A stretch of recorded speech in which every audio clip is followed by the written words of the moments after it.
Maraming nagalit sa akin nung kinontent ko yung tungkol dun sa Bukana Bridge 'no.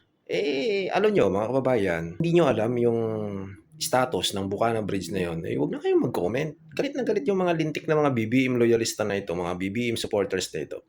Akala mo naman kung sino ang galing-galing. Makapagmura-mura kayo dun sa mga comment section sa akin, akala niyo ang gagaling niyo, 'di ba?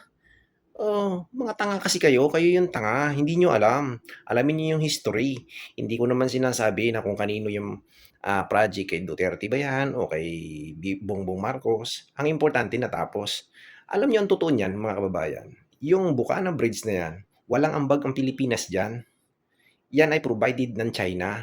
Ngayon napagkasunduan niya nung panahon ni Tatay Diggs, ni Digong, nung mayor pa si Inday Sara diyan sa Davao, 'di ba? I think 2018, nagkaroon ng kasunduan 'yan na yung China ay willing na donate ng mga materyales na galing sa kanila at sila mismo ang magtatayo ng bridge na 'yan.